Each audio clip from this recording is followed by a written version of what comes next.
Assalomu alaykum, hurmatli tomoshabinlar. Bugun men siz bilan hayotimizning juda muhim bir masalasi haqida gaplashmoqchiman. Agar sizning pensiya to'lovingiz O'zbekiston Respublikasida belgilangan yashash minimumidan past bo'lsa, bu video aynan siz uchun yaratilgan. Chunki bugun men sizga shu holatda nima qilish kerakligini, qanday yo'l tutish lozimligini va qanday huquqlaringiz borligini batafsil tushuntiraman. Bu ma'lumotlar hayotingizda, balki yaqinlaringiz hayotida katta o'zgarish yasashi mumkin. Shuning uchun har bir so'zimga diqqat bilan quloq tuting. Bu juda muhim. Hoziroq kanalimizga obuna bo'ling va videoga like bosing.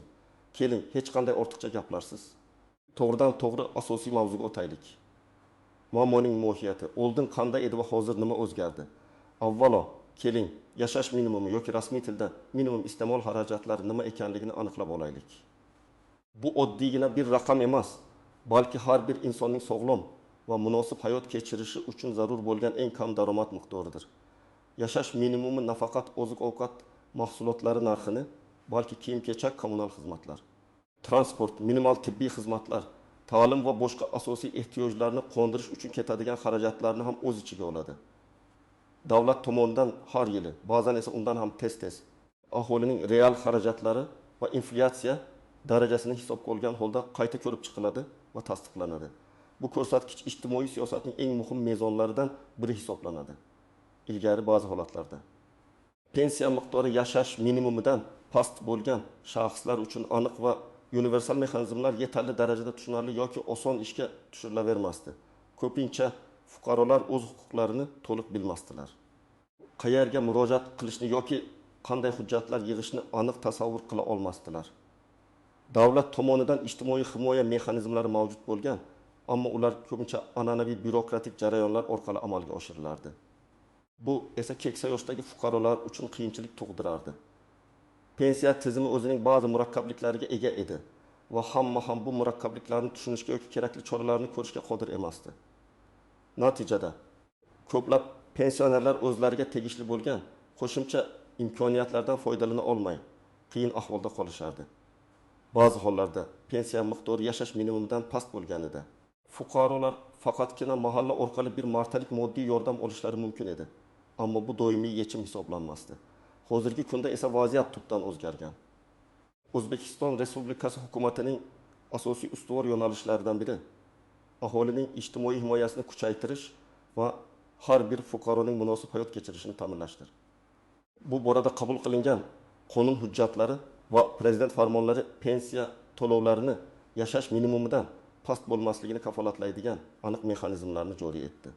Bugungi kunda davlat pensiyasi oluvchi har bir fuqaroning pensiyasi uning mehnat staji yoki boshqa sabablarga ko'ra belgilangan miqdordan qat'iy nazar yashash minimumidan past bo'lmasligi shart. Agar pensiya to'lovi shu minimumdan past bo'lsa, u avtomatik ravishda yoki ariza asosida maxsus qo'shimcha to'lov orqali ushbu darajaga ko'tariladi. Bu degani, davlat har bir keksaning hayotini ijtimoiy himoya orqali qo'llab-quvvatlaydi va ularni qashshoqlik chegarasidan pastda qoldirmaslikni kafolatlaydi. Bu yangi tartib avvalgidan farqli o'laroq ancha shaffof va osonlashtirilgan. Endi pensionerlar o'z huquqlarini bilgan holda tegishli organlarga murojaat qilib, o'z pensiyalarini qonuniy ravishda oshirish imkoniyatiga ega. Bu o'zgarishlar faqatgina qog'ozda emas, balki real hayotda ham o'z aksini topmoqda. Va bu juda muhimdir. Davlat endilikda nafaqat pensiya miqdorini oshirishga, balki pensionerlarning turmush darajasini yaxshilashga ham jiddiy e'tibor qaratmoqda. Asosiy qism 1: nimalarni bilish kerak? Kim xavotirlanishi kerak va kimga kerak emas? Keling, endi bu masalaning har bir jihatini batafsil ko'rib chiqamiz. Eng avvalo siz bilishingiz kerak bo'lgan narsa shuki, O'zbekiston Respublikasida yashash minimumi doimiy o'zgarib turadigan ko'rsatkichdir.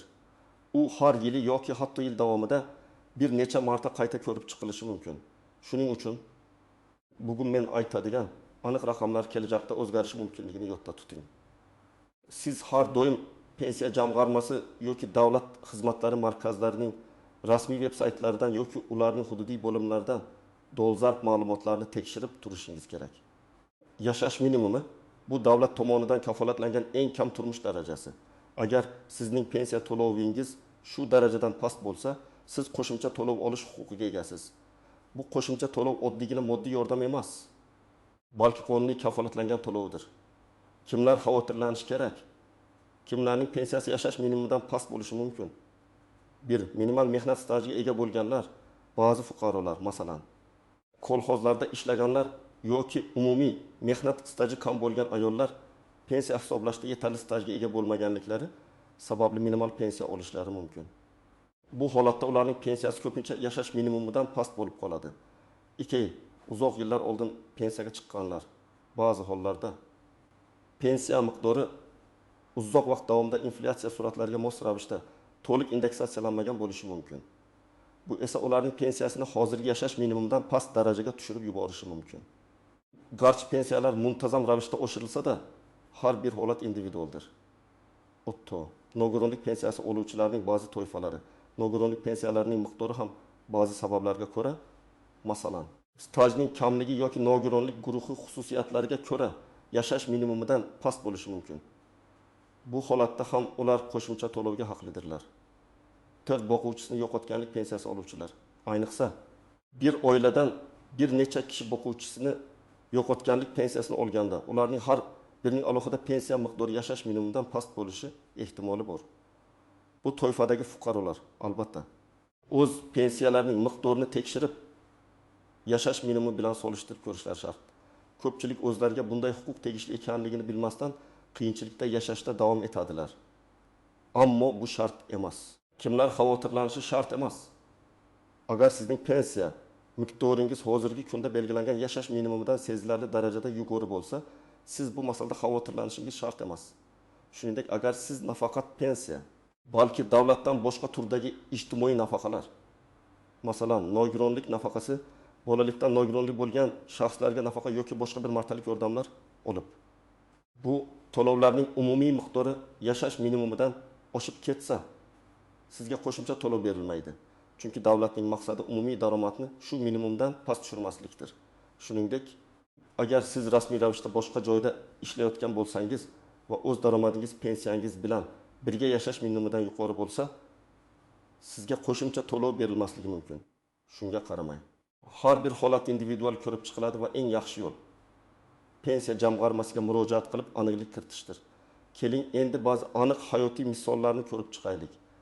Misol 1, Oysha opa. Oysha opa 7-2 yoshda. Yolg'iz yashaydi. Uning pensiyasi har oy 500 ming so'm. Faraz qilaylik, O'zbekistonda hozirgi kunda belgilangan yashash minimumi 600 ming so'm. Oysha opaning pensiyasi yashash minimumidan 100 ming so'mga kam.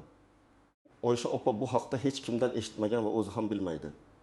U har oyda dorilarga, kommunal xizmatlarga va oziq-ovqatga pulini zo'rg'a yetkazadi. Agar Oysha opa bu video orqali ma'lumotga ega bo'lib, pensiya jamg'armasiga murojaat qilsa, uning pensiyasiga har oyda 100 million so'm qo'shimcha to'lov qo'shiladi. Bu 100 million so'm uning hayotida katta o'zgarish yasashi mumkin. U yanada yaxshi ovqatlana oladi. Kerakli dorilarni sotib oladi yoki kommunal xizmatlar uchun to'lovlarni o'z vaqtida amalga oshira oladi. Bu shunchaki bir raqam emas, bu uning kundalik ehtiyojlarini qondirishdagi yordamdir. Misol 2, Botir aka. Botir aka 75 yoshda. Oy guruh nogironi. Uning nogironlik pensiyasi 1,5 ming so'm. Yashash minimumi esa yuqoridagi misoldagidek 600 ming so'm. Botir akaga har oyda 1000 so'm qo'shimcha to'lov tegishli. Nogironligi tufayli Botir akaning sog'ligi bilan bog'liq xarajatlar ham ko'p. Har bir qo'shimcha so'm uning dori-darmonlariga, davolanishiga yoki parvarishiga ketadigan xarajatlarni qoplashda juda muhim.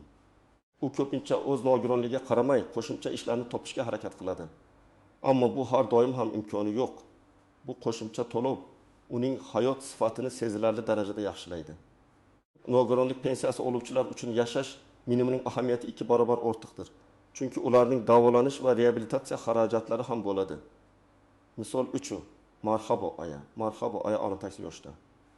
Uning pensiyasi 27 ming so'm. Yashash minimumi 6 ming so'm. Marhabo aya pensiyasi yashash minimumiga juda yaqin bo'lgani uchun u bu masalada jiddiy e'tibor berishni o'ylamaydi. Axir 20 ming so'm ko'p emas-ku deb o'ylaydi.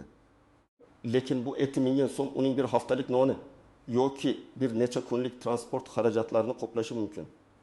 Bu pul uning byudjetiga har oyda sezilarli yordam beradi.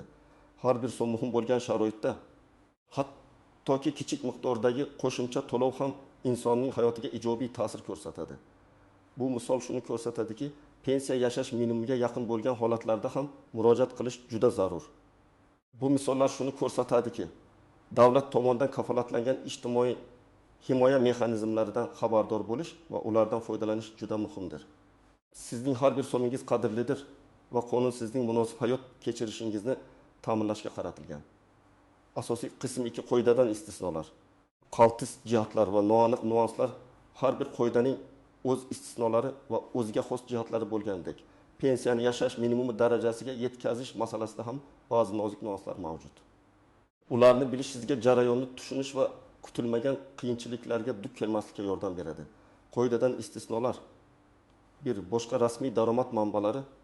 Agar pensioner pensiya oluvchi bo'lsa-da, rasman boshqa joyda ishlasa yoki rasmiy ravishda daromad keltiruvchi boshqa faoliyat bilan shug'ullansa, masalan, ijara daromadi, qonuniy tadbirkorlik faoliyati, uning pensiyasi bilan birga umumiy daromadi yashash minimumidan yuqori bo'lib chiqishi mumkin. Bunday holatlarda qo'shimcha to'lov amalga oshirilmaydi. Chunki insonning umumiy daromadi allaqachon minimumdan yuqori hisoblanadi. Davlatning maqsadi har bir fuqaroning umumiy daromadini munosib darajada ushlab turishdir. 2. Fuqarolik statusi va yashash joyi.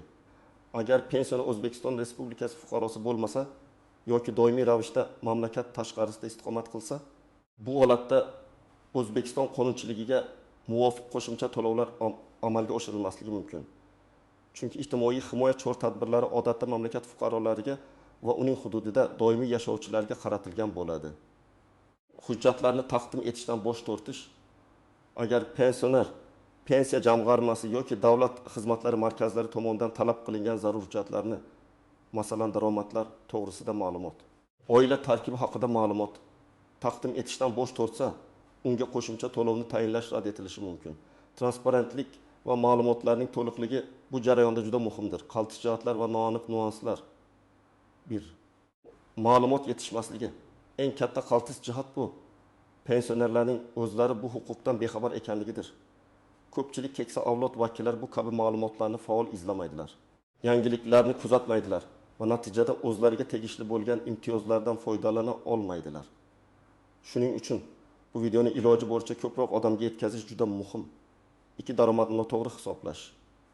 Ba'zida pensionerlar o'zlarining umumiy daromadlarini hisoblashda xatoliklarga yo'l qo'yishlari mumkin. Masalan, oila a'zolarining daromadlari ham hisobga olinadimi yoki yo'qmi degan savol tug'iladi. Pensiyani yashash minimumiga qadar ko'tarishda asosan pensionerning shaxsiy pensiya miqdori hisobga olinadi. Ammo ayrim hollarda, ayniqsa mahalliy ijtimoiy yordam ko'rsatishda butun oilaning daromadi o'rganilishi mumkin. Bu ikkita jarayonni chalkashtirib yubormaslik kerak. Pensiyaga qo'shimcha to'lov bu shaxsiy pensiya miqdoriga bog'liqdir. O'ta yangilangan ma'lumotlarga tayanish.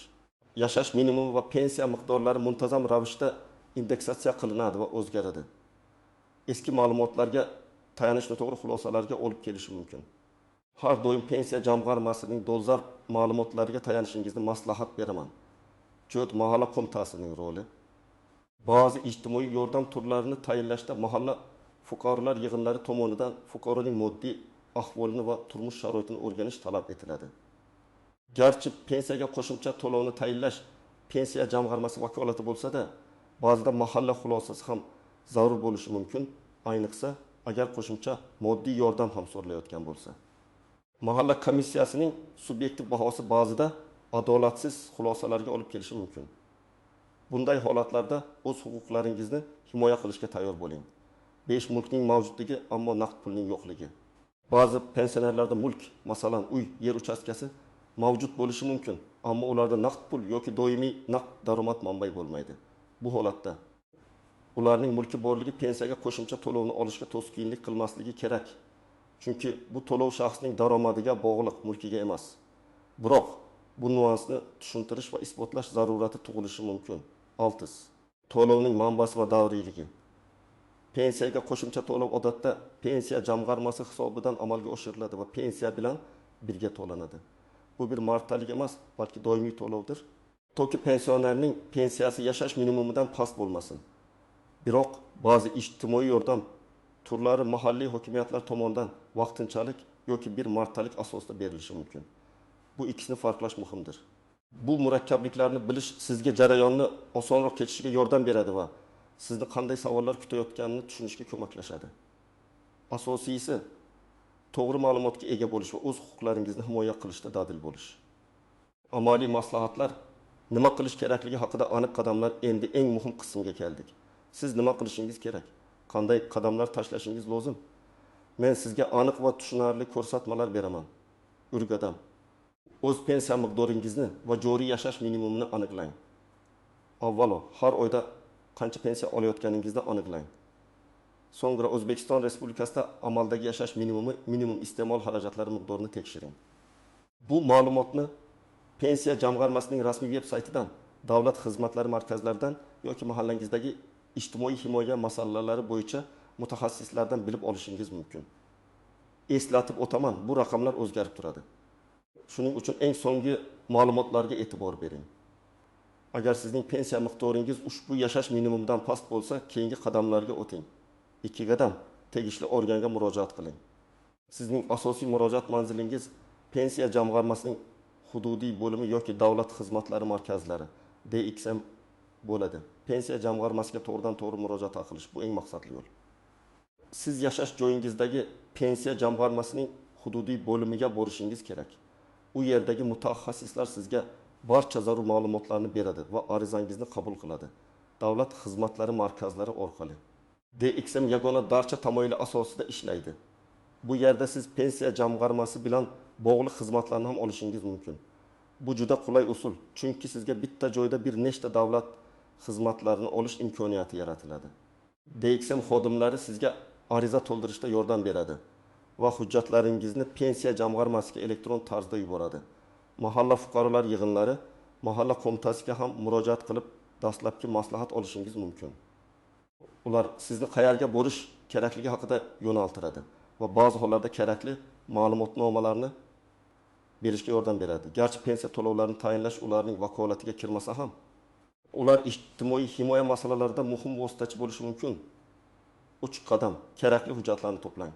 Murojaat qilishdan oldin quyidagi hujjatlarni tayyorlab qo'ying. 1. Pasport, asl nusxasi va nusxasi. Bu sizning shaxsingizni tasdiqlovchi asosiy hujjat. 2. Pensiya guvohnomasi, asl nusxasi va nusxasi. Pensiya to'lovingizni tasdiqlovchi hujjat, o'sha turar joydan ma'lumotnoma. Bu hujjatni mahalla fuqarolar yig'inidan olishingiz mumkin. 4. Oila tarkibi to'g'risida ma'lumotnoma. Shuningdek, mahalla fuqarolar yig'inidan olinadi. Agar yolg'iz yashasangiz, shu haqida ma'lumot beriladi. 5. Daromadlar to'g'risida ma'lumotnoma. Agar sizda pensiyadan tashqari boshqa rasmiy daromad manbalari bo'lsa, masalan, ish haqi, tadbirkorlikdan daromad, ular haqida ma'lumotnomalar. Bu ma'lumotnoma sizning umumiy daromadingizni aniqlash uchun kerak bo'ladi. Agar faqat pensiya olsangiz, bu hujjat shart emas. 6. Bank hisob varag'i raqamingiz. Pensiya to'lovlari va qo'shimcha to'lovlar sizning bank kartangizga o'tkazilishi uchun 7. Arizaning namunasi. Odatda bu shaklni pensiya jamg'armasi yoki DXMda berishadi. Siz uni joyida to'ldirasiz. 4 qadam, arizani to'g'ri to'ldiring va aniq bayon qiling.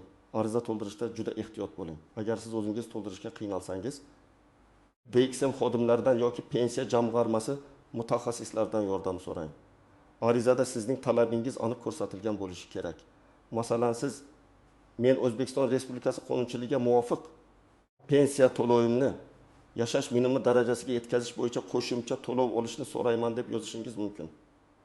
Arizada shuningdek, shaxsiy ma'lumotlaringiz, yashash manzilingiz, aloqa telefon raqamingiz va pensiya guvohnomasi raqamingiz aniq ko'rsatilishi shart.